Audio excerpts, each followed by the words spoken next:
CM Yogi Adityanath Ayodhya दौरे पर है। साथ ही आपको बता दें, सीएम योगी आदित्यनाथ ने इस बीच मिशन महिला सारथी का शुभारंभ किया है। एक बड़ी सौगात देते हुए नजर आए।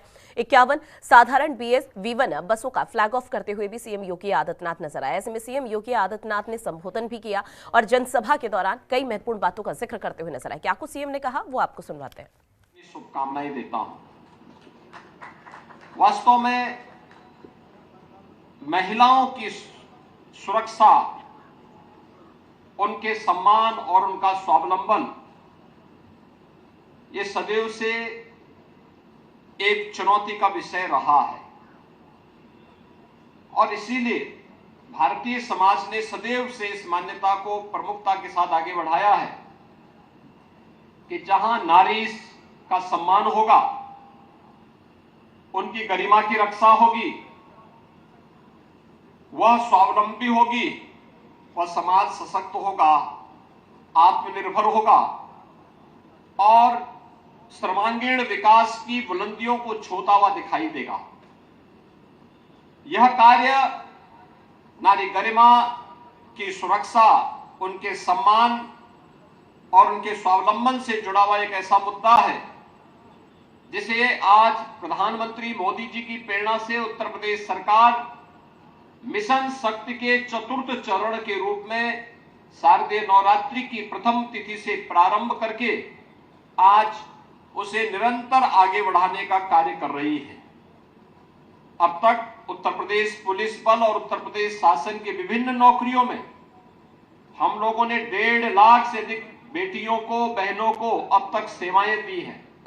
लेकिन परिवहन निगम की बसें में चालक और परिचालक दोनों महिलाएं हों, यह भी अब साकार हो चुका है। और क्यों नहीं, अब तो बेटियां फाइटर पायलट भी बन चुकी हैं। तो दयाशंकर ने भी उसी कार्यक्रम को आगे बढ़ाया है। मैं दयाशंकर जी उनको और उनके परिवहन निगम के प्रमुख सचिव हैं, MD हैं और उनकी पूरी टीम को इसके लिए हृदय से बधाई देता हूं। हृदय से प्रदेश वासियों की ओर से धन्यवाद भी देता हूं। भाइयों बहनों, उत्तर प्रदेश परिवहन निगम प्रदेश के अंदर परिवहन की रीढ़ माना जाता है। आप याद करिए, 15 अगस्त 1947 को देश आजाद होता है, लेकिन परिवहन निगम की पहली बस मई 1947 में चल चुकी थी और तब से एक लंबी दूरी को परिवहन निगम ने तय किया। बचपन में परिवहन का एकमात्र साधन हुआ करता था उत्तर प्रदेश परिवहन निगम। गांव हो या शहर, परिवहन निगम की ही बस से लोग चलते थे। हम और आप में से ज्यादातर लोगों ने अपना बचपन परिवहन निगम की बसों से ही आवागमन करके व्यतीत किया। वो हम सबको जोड़ने का एक काम करती रही। और आज जब हम परिवहन निगम की बात करते हैं तो परिवहन निगम अब उसमें एक नई प्रगति करते हुए, अनेक कार्य करते हुए, अभी उन्होंने जो बताया कि आप बस स्टेशन भी एयरपोर्ट की तर्ज पर बनेंगे, इस पर कार्य प्रारंभ हो चुका है और साथ साथ नई टेक्नोलॉजी को भी अपनाने का कार्य हो रहा है।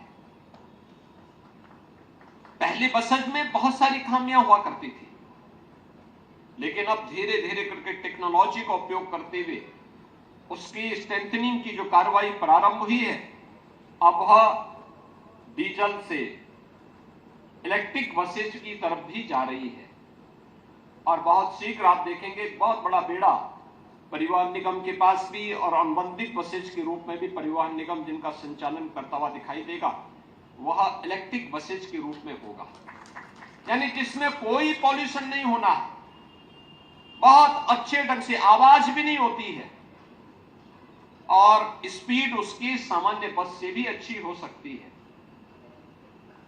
टेक्नोलॉजी और तकनीक, यानी तकनीक का उपयोग करके हम जीवन में बहुत कुछ परिवर्तन कर सकते हैं।